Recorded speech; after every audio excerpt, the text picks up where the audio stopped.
तो नमस्कार साथियों, फिर से एक बार स्वागत है दत्ता क्लासेस में। और साथियों, काफ़ी चीज़ें हमने अभी तक कंप्यूटर में पढ़ ली हैं। 2 क्लास मैंने ऑलरेडी करा दी है। आज ये हमारी तीसरी क्लास है और यहीं से हमारा ये पूरा का पूरा कंप्यूटर खत्म हो जाएगा। आधे-आधे घंटे की 3 क्लास है।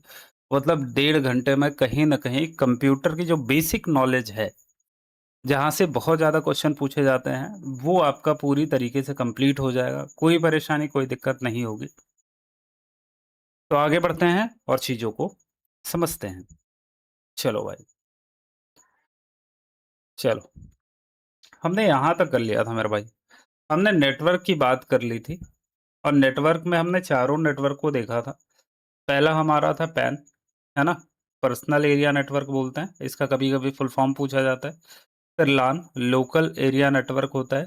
फिर आया मान, मेट्रोपॉलिटन एरिया नेटवर्क आता है। उसके बाद वान, वाइड एरिया नेटवर्क आता है। ये सारी चीज़ें हमने बहुत अच्छे से पढ़ लिया था। हमको इनको पढ़ने में कोई दिक्कत परेशानी नहीं हुई। अब हम बात करेंगे प्रोटोकॉल की। प्रोटोकॉल से बहुत ज़्यादा चीज़ें तुमसे नहीं पूछी जाएँगी, तुमसे केवल पूछा जाएगा फुल फॉर्म। जैसे तुमसे पूछ लिया जाएगा कि बताओ एफटीपी का फुल फॉर्म क्या होता है? तो इसका फुल फॉर्म होता है फाइल ट्रांसफर प्रोटोकॉल। ये कहाँ पे यूज़ होता है? तो इंटरनेट पर फाइलों के लेन-देन में प्रयुक्त होता है ये। फाइल को लेना है, फाइल को देना है, उन सब चीज़ों में एफटीपी का इस्तेमाल होता है। आगे बात करेंगे एचटीटीपी की। हाइपर टेक्स्ट ट्रांसफर प्रोटोकॉल होता है। इंटरनेट व वेबसाइटों को खोजने और पढ़ने में यह प्रयुक्त होता है। ठीक है। आईपी इंटरनेट प्रोटोकॉल होता है। विभिन्न कंप्यूटर नोड्स के माध्यम से डेटा पैकेट्स को सही मार्ग प्रदान करने में सहायता। देखो, आईपी एड्रेस क्या होता है? आईपी एड्रेस समझो कि एक तरह का रूट है। अगर तुमको कहीं जाना है तो आईपी एड्रेस तुम्हारे पास होना बहुत जरूरी है, तभी तुम कहीं पे पहुंच पाओगे। ठीक है। नहीं समझ में आया तो ऐसे समझो कि अगर मान लो तुम्हें किसी रिलेटिव के यहाँ जाना है, ठीक है, तो उसका एड्रेस तुमको पता होना चाहिए, तभी तो पूछते हुए तुम जाओगे, है ना? तो ये कंप्यूटर का एड्रेस होता है। कौन से कंप्यूटर में तुम चीजों को भेज रहे हो? मान लो तुम कोई फाइल भेजना चाह रहे हो और कौन से कंप्यूटर में भेजना चाह रहे हो, उसका लोकेशन तुम्हारे पास होना चाहिए। ठीक है, उसी को आईपी एड्रेस बोलते हैं। तो विभिन्न कंप्यूटर नोड्स के माध्यम से डेटा पैकेट्स को सही मार्ग प्रदान करने में सहायता करता है। सही मार्ग बताता है कि भाई इस रास्ते से जाओगे तो तुम पहुंच जाओगे अपने रिश्तेदार के यहाँ। बात समझे कि नहीं? फिर आता है एक टीसीपी, ट्रांसमिशन कंट्रोल प्रोटोकॉल होता है। नेटवर्क पर सुरक्षा, डेटा पैकेट डिलीवरी और संचार है। तो देखो, अगर तुम कुछ डिलीवर कर रहे हो तो उसकी सुरक्षा बहुत जरूरी है। नहीं बीच में कोई उसको मतलब तोड़ मरोड़ के अपने कब्जे में ले ले, है ना? जैसे मान लो किसी को तुम पार्सल भेज रहे हो, तो जब तक तुम सही आदमी को पार्सल नहीं दोगे तब तक वो सुरक्षित नहीं है ना? तो टीसीपी का काम भी यही होता है, ट्रांसमिशन कंट्रोल प्रोटोकॉल। नेटवर्क पर सुरक्षित डेटा पैकेट डिलीवर और संचार हेतु होता है। एसएमटीपी की बात करेंगे, simple mail transfer protocol. Outgoing mail भेजने तथा वितरित करने में प्रयुक्त होता है। पीओपी क्या होता है? पोस्ट ऑफिस प्रोटोकॉल होता है। इनकमिंग मेल प्राप्त करने के लिए उपयुक्त होता है। ये आउटगोइंग मेल प्राप्त करने के लिए और ये इनकमिंग मेल प्राप्त करने के लिए होता है। तो यहाँ तक चीजें, सारी चीजें क्लियर हो गई होगी। इससे बहुत ज़्यादा तुमसे कुछ चीज़ें नहीं पूछी जाएँगी, केवल तुमसे पूछा जाएगा फुल फॉर्म। तो सबका फुल फॉर्म याद कर लेना, रट लेना। एफटीपी, एसएसटीपी, आईपी, टीसीपी, ये सारी चीज़ें, है ना? चलो, संचार के माध्यम की अगर हम बात करेंगे और टोपोलॉजी की बात करेंगे, तो संचार के माध्यम क्या है?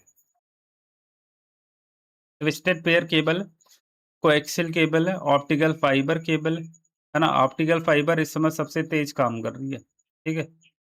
इसी से पूरा का पूरा हमारा नेटवर्क काम करता है।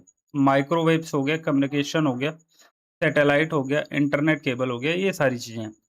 टोपोलॉजी क्या होता है? नेटवर्क में कंप्यूटर नोड्स को आपस में जोड़ने की संरचना या जियोमेट्रिक अरेंजमेंट को टोपोलॉजी कहते हैं। इसके प्रमुख प्रकार हैं, जैसे बस हो गया, स्टार हो गया, ट्री हो गया, रिंग हो गया, मेश टोपोलॉजी, जाल की संरचना, ये सारी चीज़ें, है ना? चलो, अब हम आगे बात करेंगे इंटरनेट और ईमेल की। इंटरनेट का सबसे पहले इतिहास देखते हैं। तो सबसे पहले 1962 में जेसी लिंकलाइडर द्वारा इंटरनेट की स्थापना का विचार दिया गया। जेसी लिंकलाइटर ने केवल विचार दिया है ना। और फिर 1969, ये बहुत इंपॉर्टेंट क्वेश्चन, 1969 में अमेरिकी रक्षा विभाग द्वारा ARPANET के रूप में इसका पहला व्यक्तिगत प्रायोगिक उपयोग किया गया। मतलब सबसे पहले अगर इंटरनेट का उपयोग की बात की जाएगी तो सबसे पहला उपयोग किसने किया? अमेरिकी रक्षा विभाग द्वारा ARPANET के रूप में इसका पहला व्यक्तिगत उपयोग किया गया। फिर आते हैं 1990 में टिम बर्नर्स-ली, है ना, www वर्ल्ड वाइड वेब का आविष्कार किया था। इसको भी याद रखना, इनको डेट याद रखना, क्योंकि अब तो सबको पता है कि www का आविष्कार किसने किया, बट अब डेट पूछ लेता है कि कब आविष्कार हुआ, है ना। तो यहाँ तक सारी चीजें समझ में आई होंगी। हाँ, ये क्वेश्चन बहुत इंपॉर्टेंट है। इसमें तुमसे पूछ लेता है कि भारत में इंटरनेट का आगमन पहली बार कब हुआ? तो 15 अगस्त 1995 को हुआ। कंपनी कौन सी थी? बीएसएनएल थी, विदेश संचार निगम लिमिटेड द्वारा प्रदान किया गया था।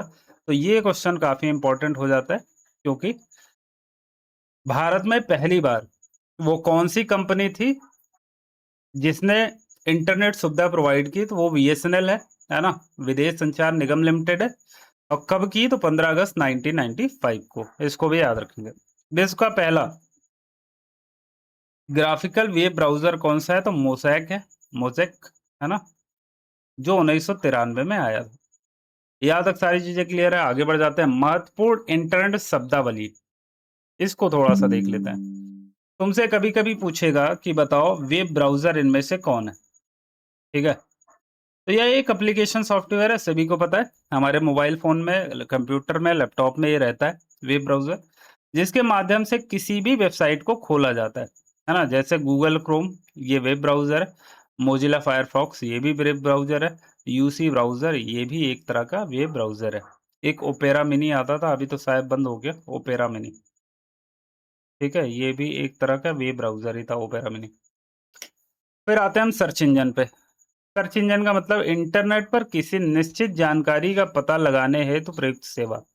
जैसे गूगल हो गया, याहू हो गया और बिंग हो गया। ये सर्च इंजन है, इनको भी ध्यान रखना है। गूगल एक सर्च इंजन है, याहू एक सर्च इंजन है, और बिंग ये भी एक सर्च इंजन है, ठीक है। ये क्या काम करते हैं? इंटरनेट पर किसी निश्चित जानकारी का पता लगाने हेतु प्रयुक्त होता है। जैसे देखो, वेब ब्राउजर क्या होता है? गूगल क्रोम अगर खोलोगे तो गूगल क्रोम खोलने खोलने के बाद तुम्हारा क्रोम ही खुलेगा। अगर तुम मोजिला फायरफॉक्स पे जाओगे तो उसमें भी तुम्हारा यही खुलेंगे, गूगल, याहू। यूसी ब्राउजर में भी तुम गूगल, याहू यही सब खोलोगे, है ना। तो वेब ब्राउजर क्या है? बड़ी चीजें हैं। सर्च इंजन क्या है? छोटी चीजें हैं। गूगल वगैरह छोटे हैं। आगे आते हैं वेबसाइट पे। विभिन्न वेब पेजों के समूह को वेबसाइट कहते हैं। बहुत सारे वेब पेज हैं तुम्हारे पास, तो वो वेबसाइट है। किसी भी वेबसाइट का पहला पेज होम पेज होता है। बहुत बढ़िया, है ना। URL, uniform resource location, locator, किसी भी वेबसाइट के पूर्ण एड्रेस को यूआरएल कहते हैं। अब देखो भाई, ऐसे समझो इसको, यूआरएल क्या होता है? यूआरएल का मतलब है कि तुम एग्जैक्ट किसी के घर जाना चाह रहे हो। जैसे तुम मान लो यूपी के रहने वाले हो, ठीक है। यूपी में कौन सा जिला है? कौशाम्बी। कौशाम्बी में कौन सा गांव है? चंदूपुर। चंदूपुर में कौन सा घर है? नीम के पेड़ के नीचे। तो ये सारी जानकारी अगर तुम्हारे पास है तो उसको बोला जाएगा कि तुम्हारे पास यूआरएल है। एग्जैक्ट लोकेशन है तुम्हारे पास, सीधे के सीधे तुम उसी के घर पे पहुंच जाओगे, है ना। किसी भी वेबसाइट का पूर्ण एड्रेस यूआरएल कहलाता है। जैसे यूआरएल कैसे होगा? एचटीटीपी, और ये सारी चीजें www dot Chandra institute dot org, ये सारी चीजें, है ना, ये सारी चीजें, ठीक। तो ये पूरा का पूरा क्या है? यूआरएल है। फिर आते हैं डोमेन नेम में। वेबसाइट के अंत में लगा कोड जो उसके उद्देश्य को दर्शाता है, उसको डोमेन नेम बोलते हैं। जैसे यहाँ पे देखो डॉट org है, तो ये org क्या हो गया? ये डोमेन नेम हो गया। क्या हो गया? ये डोमेन नेम हो गया, ठीक है, डोमेन नेम। जैसे डॉट कॉम हो गया। अच्छा, ये कभी कभी पूछा जाता है कि डॉट ओआरजी का मतलब क्या है, तो ओआरजी का मतलब क्या हो गया, ऑर्गेनाइजेशन हो गया। डॉट कॉम का मतलब हो गया कमर्शियल यूज। डॉट इन का मतलब होता है इंडिया। डॉट एडीयू का मतलब क्या हो गया, एजुकेशन। डॉट एमआईएल का मतलब हो गया मिलिट्री। डॉट एनआईसी का मतलब क्या हो गया, गवर्नमेंट या डिस्ट्रिक्ट से होता है इसका मतलब। तो ये सारी चीजें तुमको ध्यान रखना, कभी कभी ये भी तुम्हारे एग्जाम में पूछा जा सकता है या तुमसे पूछ लिया जाता है। बात सही है भाई, आगे बढ़े फिर। बोलो। थोड़ी सी बाहर की आवाज आ रही थी, उसके लिए माफी चाहता हूँ, है ना। अब आवाज नहीं आ रही होगी। अब आगे हम बात करेंगे, आईपी एड्रेस की बात करेंगे। इंटरनेट से जुड़े प्रत्येक कंप्यूटर डिवाइस की पहचान के लिए दिया गया एक यूनिक डिजिटल एड्रेस। इसके दो वर्जन होते हैं। अब देखो, आईपी एड्रेस क्या होता है, कंप्यूटर के डिवाइस की पहचान किया जाता है आईपी एड्रेस से, कि कौन सा कंप्यूटर कहाँ का कंप्यूटर है। ठीक है, इसके दो वर्जन होते हैं, एक IPv4 होता है और एक IPv6 होता है।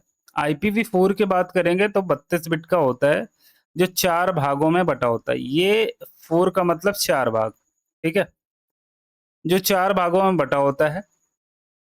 ठीक है, जैसे 0 255 तक संख्याएं डॉट्स द्वारा अलग होते हैं। जैसे ये पहले 32 आया, फिर 253 आया, 146, 73।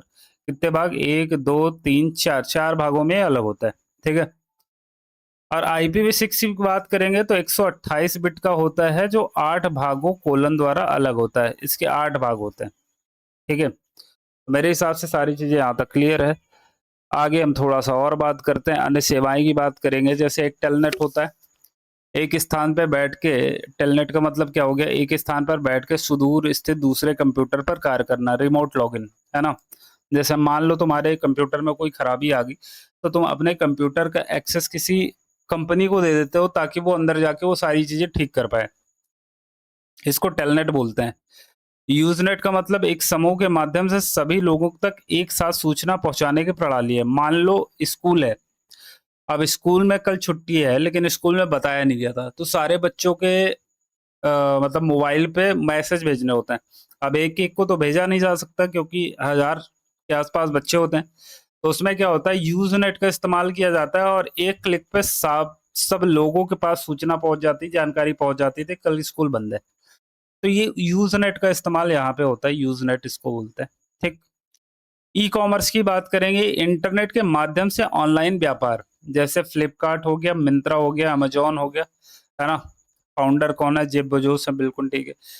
इसके कई प्रकार होते हैं, जैसे B2B, business to business. B2C, business to customer. C2C, customer to customer. ये सारे इनके प्रकार हो गए, मतलब ई कॉमर्स के प्रकार। आगे थोड़ा बात करेंगे, डाउनलोडिंग और अपलोडिंग की बात करेंगे। सर्वर से स्थानीय कंप्यूटर में फाइल लाना डाउनलोडिंग कहलाता है, और स्थानीय कंप्यूटर से सर्वर पर फाइल को भेजना अपलोडिंग कहलाता है। कुकीज क्या होता है, वेबसाइट द्वारा यूजर की सर्च हिस्ट्री और प्राथमिकता को याद रखने हेतु प्रयुक्त लघु डेटा फाइल है कुकीज। जैसे कुकीज बहुत सारे होते हैं हमारे कंप्यूटर में या मोबाइल पे। तो कुकीज का मतलब ये हो गया कि तुमने अभी अभी जो सर्च किया हुआ है वो कहीं जाके स्टोर हो जा रहा है। अब तुम दोबारा जब सर्च करोगे तो उनको बहुत ज्यादा प्रोसेस करने की जरूरत है नहीं, तुमने पिछला जो सर्च किया था उसी को उठा के तुमको दे देंगे। तो कुकीज से तुम्हारा कंप्यूटर फास्ट होता है, तुम्हारा मोबाइल फास्ट होता है ना, लैपटॉप फास्ट चलता है, ये सारी चीजें। तो कभी कभी कुकीज देख के ये मत सोचा करो कि नहीं नहीं ये वायरस आ गए मोबाइल के अंदर, कंप्यूटर के अंदर। ऐसा वायरस वायरस कुछ नहीं होता। वो केवल तुम्हारे फोन को, लैपटॉप को स्पीड देते हैं, और कोई काम नहीं होता। ईमेल की बात करेंगे भाई, ईमेल से बहुत ज्यादा क्वेश्चन कभी कभी पूछ लेता है एग्जाम में, है ना। अब देखो ईमेल की बात करेंगे, तो ईमेल की बात करेंगे तो 1971 में रे टॉम्सलिंसन द्वारा ईमेल का आविष्कार किया गया, जिन्हें फादर ऑफ ईमेल कहा जाता है। विश्व की पहली फ्री ईमेल सेवा हॉटमेल थी, जिसके जन्मदाता भारतीय सबीर भाटिया हैं। यहाँ पे ध्यान रखना, हॉटमेल के जन्मदाता कौन है, हॉटमेल तो कौन है, सबीर भाटिया है। सबीर भाटिया। इनको आपको ध्यान रखना है। और अगर ईमेल की बात करेंगे तो रे टॉमलिंसन है, 1971 में इन्होंने ईमेल का आविष्कार किया था। ईमेल आईडी की अगर हम बात करें तो ईमेल आईडी के मुख्य भाग है, जैसे यूजर नेम होता है, फिर @ होता है, फिर डोमेन नेम होता है, ठीक है, फिर .com होता है। जैसे रश्मि सिंह @gmail.com, है ना।